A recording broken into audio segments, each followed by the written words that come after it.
วันสงกรานต์นั้นแต่เข้าสิขอเว้าสู่ฟังอดีตการก่อนข้างในต้นแห่งพัทธกาบตามตำนานลองรับกะว่าพัทธกับนี้ยังมีเทวบุตรเฒ่าธรรมบาลลงเกิดตากกุลเลิศพ่อแม่นั่นละเป็นขันทานเศรษฐีธรรมบาลเสนียันเก่งวิชาการเดียรัดสานภาษาได้พำเพียนเลียนหัวได้เป็นครูสอนให้พิธีการมงคลเลิศแก่ภาษาพี่น้องสื่อเสียงก้องเกิดไกลพ่อและแม่ตอกแต่งให้เนาปราสาทตะกันตาเดโนโอ้โอ้ยโอ้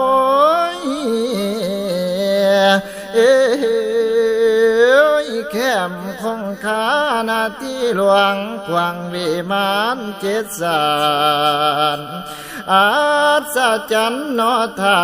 ธรรมบาลผู้โลกสามีปัญญาลื่นหล่นผู้คนย่องเจ้าทั่วไปก้าวถึงเทพท่านไทยสั้นใหญ่กาบินภูมิได้ยินเสียงคนสมกะต่อธรรมบาลเท้า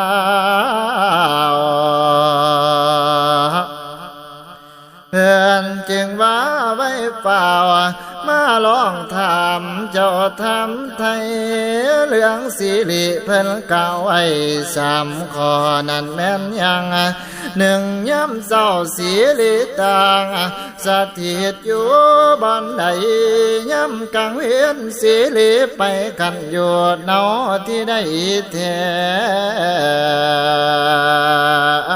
ข้อที่สามเจ้าจงแก้ให้ต้องตามตั้งแต่ย้ำมือแรงสิริตั้งกันเนาเท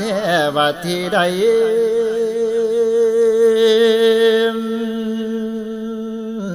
ถ้าเจ้าแก่บ่ได้เจ้าสิถือตัดหัวบ่ต้องกลัวคอยสัญญาลูกผู้ชายนี่ไม่ไหวให้เจ้าเสลยได้หัวของเฮาสิถูกบานตัดบูชาโนทานนั้นในสมบัติบอนพญาธรรมบาลมืดฟ้าบ่เห็นปองของเสียไข่ต่อกระใจวิงวอนต่อมาภูมิทานโปรดสงสารต่อข้าขอเวลาหาคำตอบขอ7 วันสิคิดก่อนความเว้าตอบเสลยผมว่าธรรมบาลเอ่ยที่เจ้าเอ่ยคำขอข่อยเสียรอ7 วันบ่ว่ากันขอลองครบ7 วันเจ้าต้องเสลยคำที่ทำไทยหากแก่นั้นบ่ได้หัวเจ้าสิขาดลุงตัดซ้ำนี้แล้วกะคงคืนสู่เจ้าปังป่ารอเวลา7 วันขอบจังสิคืนนอทำเบาพอเทียสุกาเจ้าธรรมบาลต้องโอ้ยโอ้ยโอ้ย จังว่ามืดแปดด้านบ่เห็นมองปองสีไข่เกิดจังไดก็บ่ได้มืดมีติดพยาลวงเวลา6 วันบ่อาจทันนอจริงแท้มื่ออื่นเฮาต้องตายแน่หาคำแปลบ่ถึกซองอยากอายมวลพี่น้องเฮาต้องเจ้าดวนนี้คิดแต่เพียงเท่านี้จึงหนีจากภูมิสถานนี่สมสารเข้าผู้พากันป่าดงแสนของสอตกลงไปตายหน้าแสนละอาโอ้ยทุกกรรมฟ้ายข้าตัวตายอยู่ป่าไม่สิสูญเสียงกันเรื่องเล่าบังเอิญเข้าสู่ดาวไปเนาวนางเศร้าภาคใต้กอกยางที่สูงคักอีกใหญ่โตอยู่กลางดาวข้าวนั้นมีสากุณาเสือยินเสียพ่อกับแม่อยู่อาศัยต้นไม้นานเสียงเว้าเจ้าต่อกันเสียงต่อพ่อนั้นเมื่ออื่นนั้นลาบสิเกิดมีสูตรสิได้เกียรติซากมนุษย์กะแน่นอนนอตอนเศร้าเสียงต่อเมียทำเอาไผสิเอามานอเสียงต่อพอดเว้านอมเจ้าว่ามิงเมียคือว่าองค์ศาสตร์เสือกะบินทานมาภูมิได้ทำปมปัญหากะต่อธรรมบันเทา3 ประการสิริตังธรรมบานบ่อาจอ่านถือปานคันแน่นาให้คอยท่าเจ้าเบิ่งเอาเขาเสียวโศกแจ่มเจ้ามาไว้ป่าพี่ดีพี่น้องโอ้ยพวกเขาไปไกลรีบเต้ากะขึ้นมาบ้านเสียจัดการสอบเจ้าธรรมบาลเสียน2 พ่อแม่และลูกหน่อยเอานี่สิอิ่มนอนนางนกฟังตั้งแต่ตอนที่พวกเราจากใครเกิดสงสัยในปัญหาจึงก้าวจะทำสอว่าแม่นยังนอวันอายบรรยายให้ฟังแน่เสียเล3นั่นเพิ่นแก่แม่นเป็นแท้ว่าจังใดนกพ่อผัวอดบ่ได้พ่อเมียอดป้อนถามจากความงามได้ป่าหลบก้าวขยายบรรยายให้ฟังเอาสิริขอ3 ประการสิบอกเล่า1สิริย้ำนอมือเศร้าสิเนานากันโยแฟงล่างหน้าแล้วก็แม่นเมียงเสียสดเสื่อนสอใสเดือนสีลีเนานวลในสีแจ่มใสใบหน้า2 กลางเวียนตะวันกาจับอุลาเสียลีโลดโปรดเอาน้ำลูกไว้อกสิได้นั่นสมเย็นความหมายเพิ่นกล่าวเน้นกลางเวียนออกทำงานบริหารเกียรติจากการให้เพิ่นใจกันเย็นไว้อย่าให้ใจเฮาเสียการให้ประโยชน์โทษบ่มีดีสติตั้งเจ้าแต่งกาย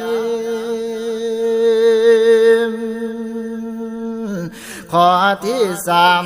ก่อนสิใหญ่เข้าสู่บ่อ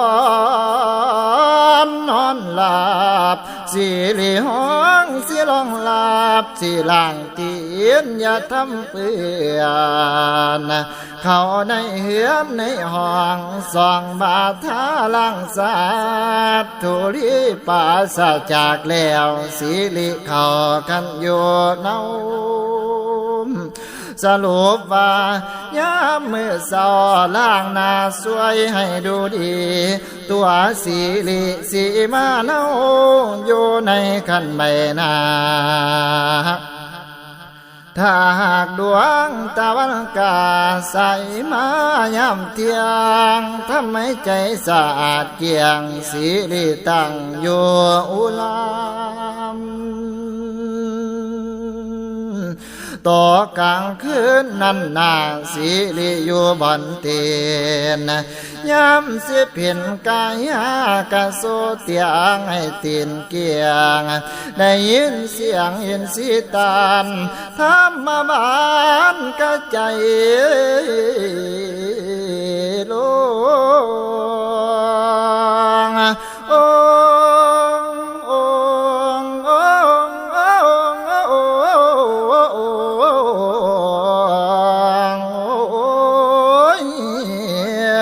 สอดตกลงกับสุบานสถานน้องเจ้านิ่งเนา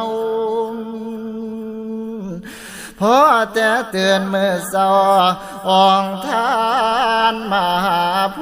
มมาทำปมปัญหาที่ได้สัญญาไว้ธรรมบาลใครให้ตามในเอ็นสิว่าแก้ปัญหาที่ถูกต้องบ่มีมองบ่อนสิเทียงนั่นละนาสัทธา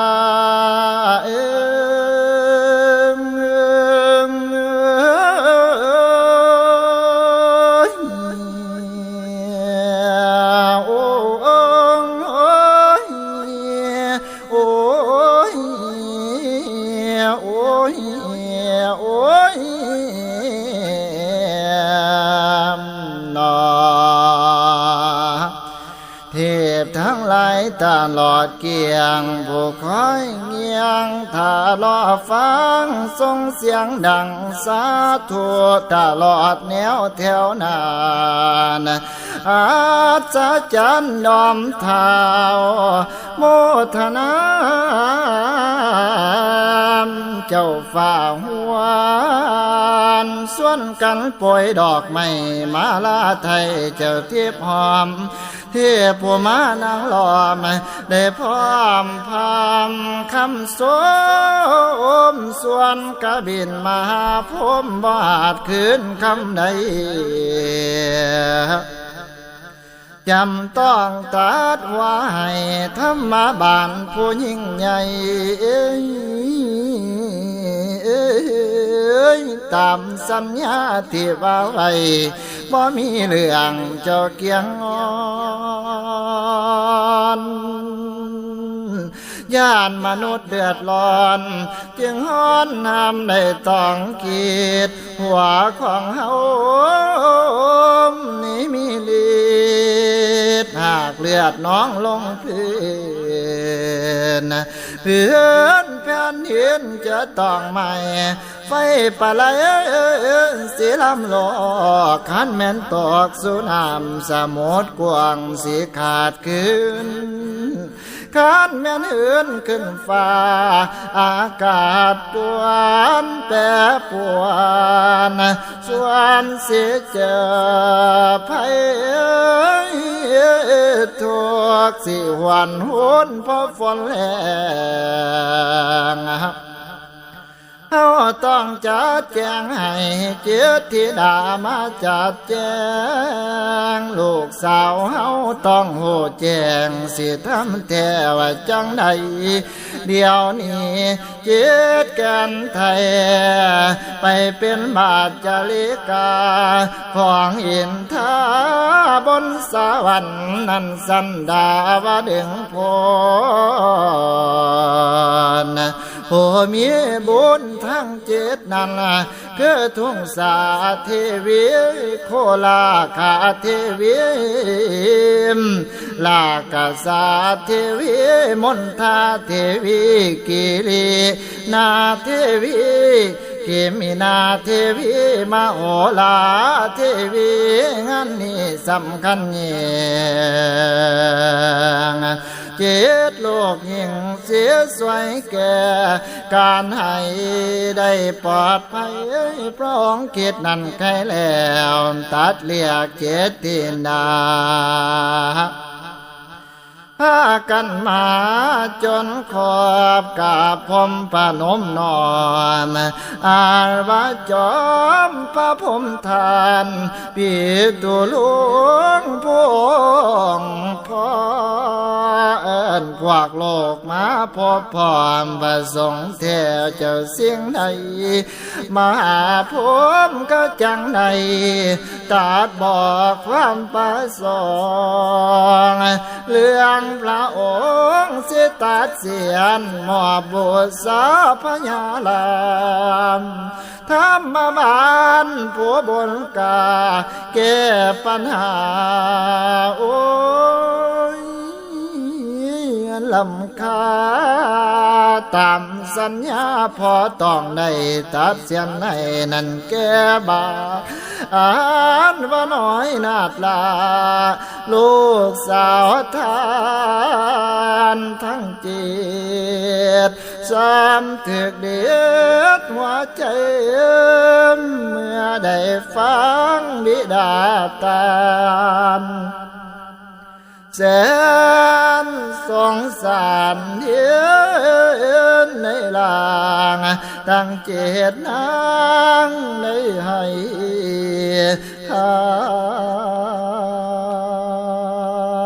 มาโอ้ยโอ้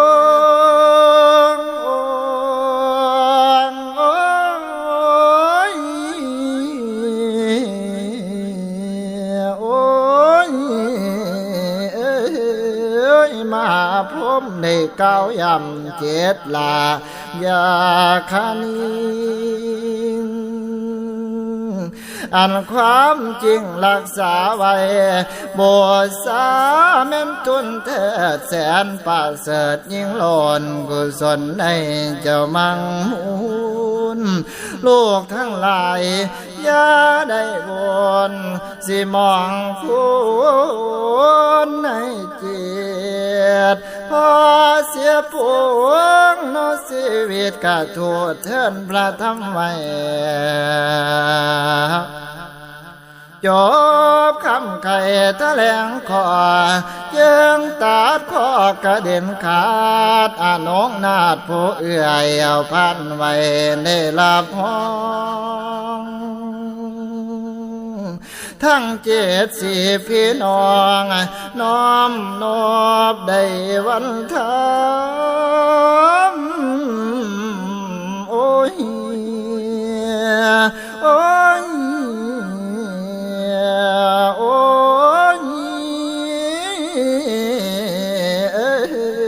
ยมองเห็นเสียนพระบิดาบังเกิดเป็นดวงแก้วเจ็ดประการต่างเนื้อพานโนแววอาบทุงสาเทวีผู้เอื่อยกับพานองในแหนพร้อมด้วยเทียบทุกแขน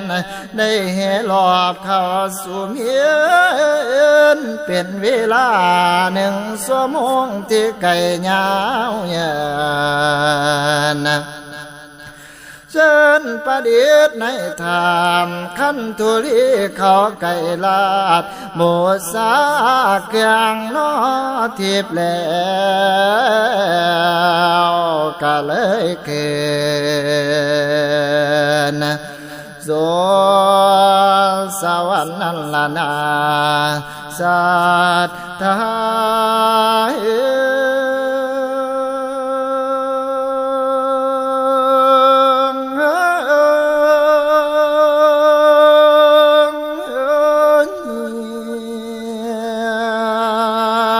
โอ้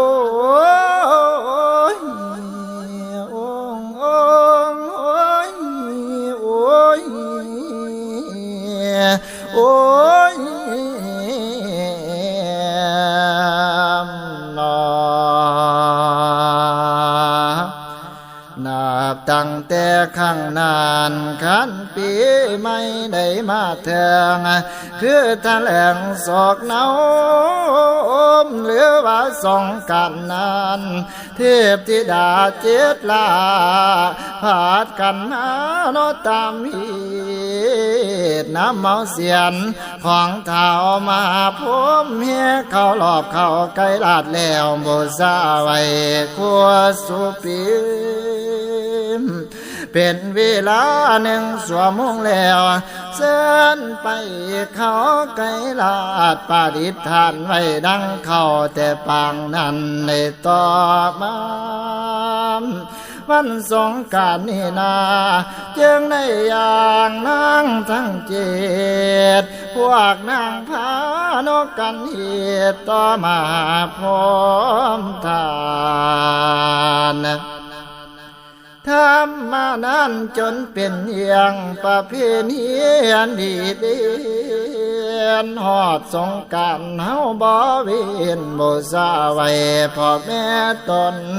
ผู้มีคุณนอหลากหลอนเท่าแก่สาราการลูกและหลานไปขอพรในอาบองค์ทรงนามตามประเพ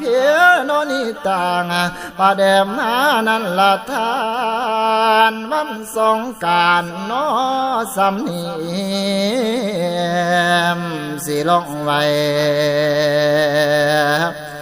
เจ้าบ่หลายนั่นละนาศรัทธา